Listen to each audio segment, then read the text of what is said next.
This news is presented by BK hardware store, Didwin Tikkar, Hamirpur. सभी प्रकार के paint, hardware, plywood, timber, tiles और marble के लिए संपर्क करें।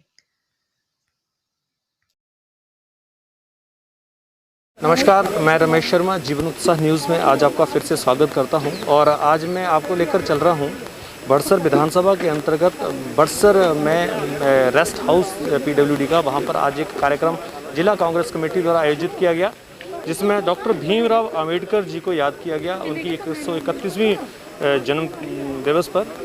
और मैं आपको थोड़ा बताना चाहूँगा कि हमारे देश के संविधान के एक तरफ से रचयिता ही माने जाते हैं। 14 अप्रैल 1891 को इनका जन्म हुआ। बड़े ही एक दलित परिवार के बच्चे होने के बावजूद इन्होंने शिक्षा ग्रहण करी और तत्कालीन जो बड़ौदा के जो शासक थे उनके द्वारा इनको स्कॉलरशिप देने के माध्यम से फिर इनको विदेशों में पढ़ाने का भी सौभाग्य प्राप्त हुआ। और 1947 में इनको कानून मंत्री के रूप में बनाया गया जब हमारा संविधान बना, हमारा देश आज़ाद हुआ। किंतु 1951 में ये जो इनकी जो पक्ष था, इनकी जो पर्सनैलिटी थी, उसको उनको शूट नहीं किया, जिसकी वजह से उन्होंने वहाँ से रिज़ाइन कर दिया और लगभग 2 लाख समर्थकों के साथ में इन्होंने हिंदू धर्म का त्याग कर दिया और ये बौद्ध बन गए। दोस्तों, बहुत ही बेहतरीन शख्सियत, पर्सनैलिटी, हमारे देश के लिए एक बड़ा मैसेज थे। और इनके आज जन्मदिवस पर कांग्रेस पार्टी द्वारा बड़सर में आज एक कार्यक्रम आयोजित किया, जिसमें आप देख रहे हैं बहुत सारे लोग यहाँ पर आए। यहाँ पर अलग अलग मुख्य अतिथि आए थे। जिला हमीरपुर कांग्रेस कमेटी के अध्यक्ष राजेंद्र जार जी, विधायक नंदर लखनपाल जी, आशीष शर्मा जी जो कि अनिल शर्मा जी के सपुत्र हैं, और भी बहुत सारे लोग यहाँ पर आए। सबके नाम लेना संभव नहीं है, किंतु एक ऐसी शख्सियत को आज याद किया गया है जिन्होंने इस देश को वाकई ही बहुत कुछ दिया है। आइए जानते हैं, सुनते हैं विधायक नंदर लखनपाल जी और सभी नेताओं ने इनके विचारों को लेकर क्या कहा और किस तरह से देश के प्रति जो इनका रहा है रोल, उसको व्यक्त किया। और जैसा कि आपको सर्वविदित है कि 130 वर्ष पहले हमारे देश में, मध्य प्रदेश के अंदर एक छोटे से गांव में एक महान विभूति का जन्म हुआ था। और वो विभूति जो थी वो एक क्रांतिकारी विभूति, आपके सामने भीमराव अंबेडकर के नाम से जिनको जाना जाता है वो है। और आज हमारे पंडित अमितचंद शर्मा जी भी हैं, ये हमारे जिला परिषद के उपाध्यक्ष रहे हैं। विशाल शर्मा जी हैं, ये भी हमारे यूथ कांग्रेस के पार्लियामेंट हमीरपुर के महासचिव हैं प्रदेश के। और जिस समय सतीश बल्ली जी हमारे पीछे बैठे हैं, जिस समय हमारे देश में ये संविधान जब लिखा जाना था और उस समय एक काफ़ी बुद्धिजीवी वर्गों का एक कमेटी बैठी थी कि हमारा संविधान कैसा होना चाहिए जब देश आज़ाद हुआ था, तो उस समय सभी जो हमारे बुद्धिजीवी लोग थे उसमें फिर इन्हें भीमराव अंबेडकर जी को उस कमेटी का चेयरमैन रखा। और काफ़ी चर्चा परिचर्चा के बाद जो हमारा संविधान 1950 में जो लागू हुआ इस देश के अंदर, उस समय हमारे देश की जो हालात थे बहुत खराब थे। बहुत वर्षों से हमारा देश मुगल साम्राज्य में, ब्रिटिश साम्राज्य में जो था गुलाम था। और जब आज़ादी के बाद इस देश की पराकाष्ठा लिखी गई, इस देश को आगे बढ़ाने के लिए नेताओं ने चर्चा परिचर्चा की और इस देश को बनाने के लिए जो गंभीर जो सवाल था, जिस देश में सुई नहीं बनती थी, अनाज नहीं था और बहुत सी जातियां और धर्मों के लोग इस देश में विभिन्न वर्गों में बंटे हुए थे और इतनी ज़्यादा गैप था, आपस में कम्युनिकेशन गैप था, साथ में एक दूसरे से वार्तालाप की बहुत बड़ी समस्या थी, जमींदार प्रथा थी और कितने यातनाएं लोगों को सहन करनी पड़ती थी, उसकी हम परिकल्पना नहीं कर सकते। आज जो लोग आज सत्ता में बैठे हैं, जो अंग्रेजों के मुखबिर थे उस समय, जो राष्ट्रीय स्वयं सेवक संघ या जनसंघ के जो लोग थे, ये लोग अंग्रेजों के पिट्ठू थे। ये कोई भारत देश को बनाने में इनका कोई हाथ नहीं है, ये आपको मालूम होना चाहिए। लेकिन आज ये बहुत जोर जोर से बोलते हैं कि कांग्रेस पार्टी ने 70 साल में क्या किया। अरे इस देश को बनाने के लिए कांग्रेस पार्टी ने क्रांतियां लाई, बड़ी बड़ी क्रांतियां लाई, जिससे हमारे देश में अनाज हुआ, तरक्की हुई, टेक्नोक्रेट आगे आए, बुद्धिजीवी लोग आगे आए। आप इतिहास उठाकर देख लीजिए, जितने भी हमारे देश में नेता हुए कांग्रेस कार्यकाल में, वो सब के सब जो लाजवाब थे। क्या नहीं दिया इस देश को, और आज ये इतने आसानी से बोल देते हैं कि 70 वर्ष में कुछ नहीं हुआ।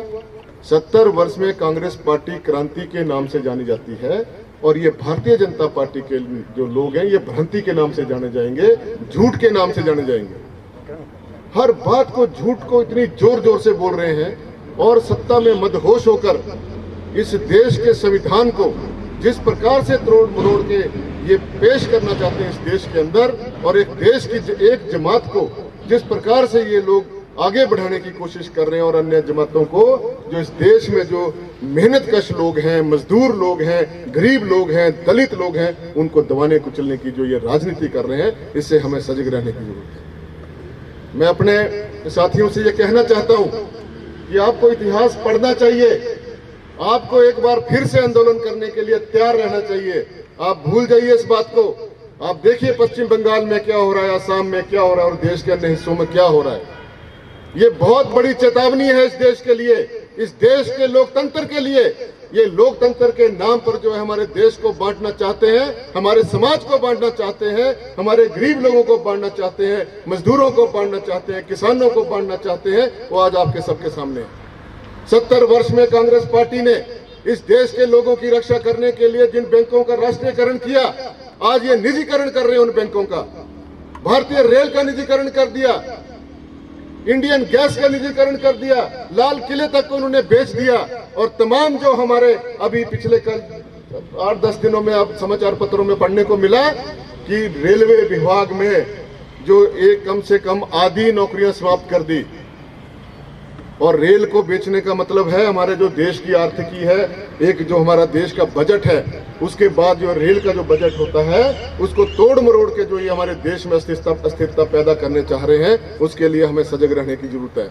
निवेदन है युवा साथियों से, आप लोग झूठ कहा गया आपके साथ कि वर्ष में 2 करोड़ नौकरियां दी जाएंगी। आज कोरोना काल के चलते और इन 6 वर्षों में मोदी राज में लगभग 8 करोड़ लोग जो हमारे बेरोजगार होकर घर में बैठ गए हैं। लेकिन क्या बात है कि हमारे लोग आवाज नहीं उठा रहे। आज ये बोलते थे कि हम 100 दिन में महंगाई को खत्म कर देंगे इस देश के अंदर। आज महंगाई कहां पहुंच गई, 4 गुना बढ़ गई महंगाई।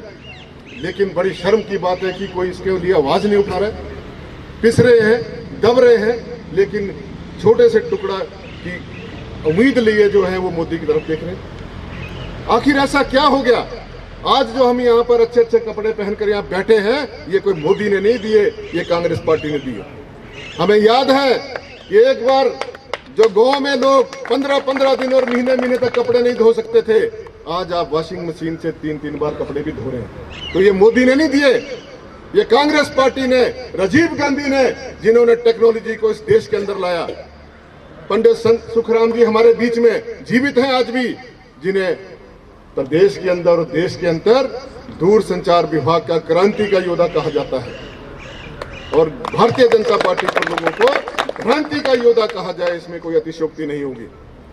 ये हमें बोलना पड़ेगा, हमें बात करनी पड़ेगी, चौराहे पे चर्चा करनी पड़ेगी, सड़कों पर उतरना पड़ेगा, तब कहीं जाके ये सब बातें जो है, क्योंकि कांग्रेस पार्टी ने बहुत आंदोलन किए हैं, बहुत से लोगों ने अपने बलिदान दिए हैं इस देश की आजादी के लिए।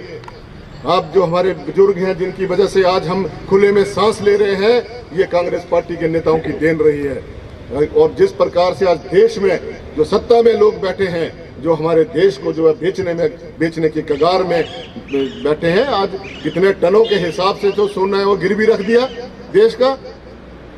हमारे देश की आर्थिक हालात जो है, कहते थे हम विदेशों से काला धन लेके आएंगे, काला धन तो क्या ले आएंगे, वर्ल्ड बैंक से लोन ले लो के हमारे देश का इन्होंने बेड़ा गर्क कर दिया, हर व्यक्ति को इन्होंने कर्जे के अंदर दबा दिया।